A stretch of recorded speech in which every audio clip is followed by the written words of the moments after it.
പുതിയൊരു വീഡിയോയിലേക്ക് എൻ്റെ എല്ലാ കൂട്ടുകാർക്കും സ്വാഗതം. അപ്പോൾ ഇന്ന് നമുക്ക് നല്ല വെറൈറ്റി ആയിട്ടുള്ളൊരു റെസിപ്പി തയ്യാറാക്കാം. അപ്പോൾ അതിനായിട്ട് ഞാനിവിടെ 1 കപ്പ് ഗോതമ്പ് പൊടി എടുത്തിട്ടുണ്ട്. അപ്പോൾ ആ ഗോതമ്പ് പൊടിയിലേക്ക് നമുക്ക് ആവശ്യത്തിനുള്ള ഉപ്പ് ചേർത്ത് കൊടുക്കാം. ഉപ്പ് ചേർത്ത് കൊടുത്തതിന് ശേഷം നല്ലപോലെ ഒന്ന് മിക്സാക്കി എടുക്കാം. നല്ലപോലെ മിക്സാക്കി എടുത്ത മാവിലേക്ക് നമുക്ക് 1 സ്പൂണ് ഓയിലും കൂടെ ഒഴിച്ച് കൊടുക്കാം. അതും കൂടെ ചേർത്ത് കൊടുത്ത് നല്ലപോലെ ഒന്ന് മിക്സാക്കി എടുക്കാം. അപ്പോൾ എല്ലാവരും സുഖമായിട്ടും സന്തോഷത്തോടെ ആരോഗ്യത്തോടെ ഇരിക്കട്ടെ എന്ന് പ്രാർത്ഥിക്കുന്നു. മഴയൊക്കെയാണ്, എല്ലാവരും സേഫായിട്ടൊക്കെ ഇരിക്കുക. അതിനുശേഷം നമുക്ക് കുറേശ്ശെ വെള്ളം ഒഴിച്ച് കൊടുത്ത് ഈ മാവ് നല്ലപോലെ ഒന്ന് കുഴച്ചെടുക്കുക.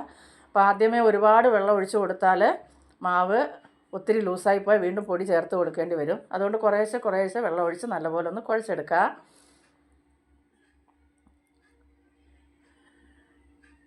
നല്ല മയത്തിന് മാവ് കിട്ടണം. നമ്മുടെ ചപ്പാത്തി മാവിൻ്റെ പരുവമല്ല, അതിനേക്കാൾ ഒരു അല്പം കൂടി ഒന്ന് ലൂസായിട്ട് വേണം നമുക്ക് ഈ മാവിരിക്കാനെങ്കിൽ മാത്രമേ നമുക്കിതൊന്ന് പിഴിഞ്ഞെടുക്കാനായിട്ട് പറ്റത്തുള്ളൂ.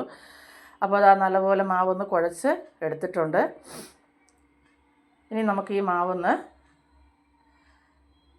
ഇതുപോലൊരു സേവനാഴിയുടെ ഈ ചില്ല ഞാൻ എടുത്തേക്കുന്നത്. അപ്പോൾ ഇതിനേക്കാളും ചെറിയ ചില്ലുണ്ട്. അപ്പോൾ അത് വേണമെങ്കിൽ നമ്മൾ ഇടിയപ്പം ഉണ്ടാക്കുന്നതിനേക്കാളും ഇച്ചിരി കൂടെ നമ്മൾ മിച്ചറൊക്കെ തയ്യാറാക്കുന്ന ചില്ലുണ്ട്. അപ്പോൾ അങ്ങനത്തെ വേണമെങ്കിൽ അങ്ങനെ എടുക്കാം നിങ്ങൾക്ക്. ഞാൻ ഇതിലാണ് എടുത്തേക്കുന്നത്. അപ്പോൾ അതിൽ ആ ചില്ലിൻ്റെ ഭാഗത്തൊക്കെ ഇച്ചിരി ഒന്ന് ഓയിലൊന്ന് പുരട്ടി കൊടുക്കുക. അതുപോലെ തന്നെ നമ്മുടെ സേവനാഴിക്കകത്തും നല്ലപോലെ ഒന്ന് ഓയിലൊന്ന് പുരട്ടി കൊടുക്കുക. അപ്പോൾ ഒട്ടിപ്പിടിക്കത്തില്ല ഒട്ടും തന്നെ.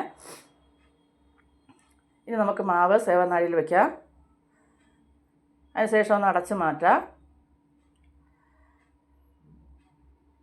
ഈ സമയത്ത് തന്നെ നമുക്കൊരു പാന് അടുപ്പത്ത് വെച്ച് കൊടുത്ത് അതിലേക്ക് ആവശ്യത്തിനുള്ള വെള്ളം ഒഴിച്ച് കൊടുക്കുക. അപ്പോൾ ഞാനൊരു 1/4 ഭാഗം പാനിന് 1/4 ഭാഗം വെള്ളം ഇച്ചിരി ഏറെ ഒഴിക്കണം. ഒരുപാട് വെള്ളം കുറച്ചൊന്നും വെക്കരുത്. വെള്ളം ഒന്ന് തിളച്ച് വരുമ്പോൾ നമുക്ക് ഈ സേവനാഴിയിലെ മാവ് ഈ തിളച്ച വെള്ളത്തിൽ തന്നെ ഒന്ന് പിഴിഞ്ഞ് കൊടുക്കുക. അപ്പോൾ കുറേ നീളമായി കഴിയുമ്പോൾ നമുക്കൊന്ന് കൈകൊണ്ട് കട്ട് ചെയ്ത് കൊടുക്കുക. ഇതുപോലെ കുറച്ചൊരു നീളത്തിന് വന്നു കഴിഞ്ഞതിന് ശേഷം നമുക്കൊന്ന് കട്ട് ചെയ്ത് കൊടുക്കുക. അതുപോലെ മുഴുവനും ഞാനിവിടെ ഇതുപോലെ ഒന്ന് പിഴിഞ്ഞെടുത്തിട്ടുണ്ട്. അപ്പോൾ പിഴിഞ്ഞെടുത്ത് കഴിഞ്ഞ ഉടനെ ഇതിലേക്ക് നമുക്കൊരു അല്പം ഓയിലൊന്ന് ഒഴിച്ച് കൊടുക്കുക. 1 സ്പൂൺ ഓയിൽ ഒഴിച്ചാൽ മതി, തമ്മിൽ ഇത് ഒട്ടിപ്പിടിക്കാതിരിക്കാൻ. അപ്പോൾ ആ ഓയിൽ ഒഴിച്ച വീഡിയോ ഒന്ന് മിസ്സായി പോയിട്ടുണ്ട് കേട്ടോ. ഓയിൽ ഒഴിക്കാൻ മറക്കരുത്. അതിന് ശേഷം നമുക്കൊരു 10 മിനിറ്റോളം ഇതൊന്ന് വേവിച്ചെടുക്കാം. അപ്പോൾ നല്ലപോലെ ഒന്ന് വേവിച്ചെടുത്തിട്ടുണ്ട്. ഇനി നമുക്കിത് തണുത്ത വെള്ളത്തിലേക്ക് നമുക്കൊന്ന് മാറ്റി കൊടുക്കാം. തണുത്ത വെള്ളത്തിൽ ഒന്ന് മാറ്റി വെച്ചതിന് ശേഷം നമുക്കൊരു പാനിലേക്ക് കുറച്ച് ഓയിൽ ഒഴിച്ച് കൊടുക്കുക. അപ്പോൾ ഒന്ന് തണുത്ത് കഴിയുമ്പോൾ നമുക്ക് ആ വെള്ളത്തിൽ നിന്ന് കോരി മാറ്റി ഊറ്റി വെക്കണം. ഈ സമയത്ത് ഓയിലൊന്ന് ചൂടായി വരുമ്പോൾ നമുക്കതിലേക്ക് ഞാനൊരു 5 അല്ലി വെളുത്തുള്ളി ചെറുതായിട്ട് അരിഞ്ഞെടുത്തത് നീളത്തിൽ അരിഞ്ഞത് ചേർത്ത് കൊടുത്തൊന്ന് വഴറ്റുക. ഇനി അതിൻ്റെ കൂടെ തന്നെ നമുക്കൊരു സവാള നീളത്തിൽ അരിഞ്ഞത് ചേർത്ത് കൊടുക്കുക. അപ്പോൾ എൻ്റെ കൂട്ടുകാർ വീഡിയോ കണ്ടുകൊണ്ടിരിക്കുമ്പോൾ ഇഷ്ടപ്പെടുവാണെങ്കിൽ ഒരു ലൈക്ക് തരാൻ മറക്കരുത്. അതുപോലെ തന്നെ നിങ്ങളുടെ പ്രിയപ്പെട്ടവർക്കെല്ലാം ഒന്ന് ഷെയർ ചെയ്ത് കൊടുത്ത് എന്നെ സപ്പോർട്ട് ചെയ്യാനും മറന്നു പോകരുത്. ഈ സമയം നമുക്കിതിലേക്ക് ഞാനിവിടെ ഒരു വലിയ പച്ചമുളക് ആയത് 1 എടുത്തേക്കുന്നത്. അതിതുപോലെ ഒന്ന് ചെറിയ നീളത്തിന് ഒന്ന് മുറിച്ചിട്ട് കൊടുക്കുക. അതിട്ട് ഒന്ന് വഴറ്റുക. അതിന് ശേഷം ഞാനൊരു 4-5 ബീൻസ് എടുത്തിട്ടുണ്ട്, അതും കൂടെ ചേർത്ത് കൊടുക്കുക. ബീൻസ് ചേർത്ത് കൊടുത്തതിന് ശേഷം നമുക്ക് ക്യാരറ്റ് ചേർത്ത് കൊടുക്കുക. അപ്പോൾ വെജിറ്റബിൾസ് നിങ്ങൾക്ക് ഇഷ്ടമുള്ളതെല്ലാം ചേർത്ത് കൊടുക്കാവുന്നതാണ്. ക്യാപ്സിക്കം ഒക്കെ ചേർത്ത് കൊടുക്കാം. പക്ഷേ എൻ്റെ കയ്യിൽ ക്യാപ്സിക്കം ഇല്ലായിരുന്നു. അപ്പോൾ നമുക്ക് എന്താണോ വെജിറ്റബിൾസ് ഇഷ്ടം അതുള്ളത് ചേർത്ത് കൊടുക്കാവുന്നതാണ്. അപ്പോൾ യെല്ലോ ക്യാപ്സിക്കം റെഡൊക്കെ ചേർക്കുവാണെങ്കിൽ നല്ല കളർഫുള്ളായിരിക്കും, മക്കൾക്കൊക്കെ ഒരുപാട് ഇഷ്ടപ്പെടുകയും ചെയ്യും. ഈ വെജിറ്റബിൾസൊക്കെ ഒന്ന് വെന്ത് വരണം. അപ്പോൾ ഒന്ന് നല്ലപോലെ വെന്ത് വന്നതിന് ശേഷം നമുക്കിതിലേക്ക് പൊടികൾ ചേർത്ത് കൊടുക്കുക. അപ്പോൾ ഒരുപാട് വെന്ത് ഉടഞ്ഞു പോകരുത്, നിറം ഒന്ന് മാറിപ്പോവാതെ വേണം വെജിറ്റബിൾസ് വഴറ്റിയെടുക്കാൻ.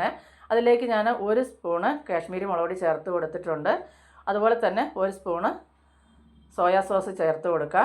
ഇനി നമുക്ക് വേണ്ടത് ടൊമാറ്റോ സോസ് 2 സ്പൂൺ എടുത്തിട്ടുണ്ട് ഞാൻ, അതും കൂടെ നമുക്കൊന്ന് ചേർത്ത് കൊടുത്തൊന്ന് വഴറ്റാം. ഇതിലേക്ക് ഒരു 1/2 ടീസ്പൂൺ കുരുമുളക് പൊടിച്ചത് ചേർത്ത് കൊടുക്കുക. ഒന്ന് വഴറ്റിയെടുക്കുക. അപ്പോൾ ഈ സമയം നമുക്ക് ഉപ്പൊക്കെ നോക്കിയതിന് ശേഷം ആവശ്യമുണ്ടെങ്കിൽ മാത്രം ഇതിനുള്ള ഉപ്പ് ചേർത്ത് കൊടുക്കുക. സോസിലൊക്കെ ഉപ്പുള്ളത് കൊണ്ട് ഒരുപാട് ഉപ്പ് വാരി ചേർക്കരുത് കേട്ടോ. അതിന് ശേഷം ഞാനിവിടെ ഒരു പകുതി നാരങ്ങയുടെ നീരും കൂടെ പിഴിഞ്ഞ് ചേർക്കുന്നുണ്ട്. ഇതെല്ലാം ഇപ്പം നല്ലപോലെ റെഡിയായി വന്നിട്ടുണ്ട്. ഈ സമയം നമ്മൾ വേവിച്ച് വെച്ചിരിക്കുന്ന നൂഡിൽസ് നമുക്കിതിലേക്ക് ചേർത്ത് കൊടുക്കാം. അതിന് ശേഷം എല്ലാം നല്ലപോലെ ഒന്ന് മിക്സാക്കി എടുക്കുക. നല്ല കിടിലൻ ഒരു ടേസ്റ്റി ആയിട്ടുള്ള അടിപൊളി ഒരു ഐറ്റം തന്നെയാണ്. അപ്പോൾ കടയിൽ പോയി നൂഡിൽസ് ഒന്നും വാങ്ങിക്കേണ്ട.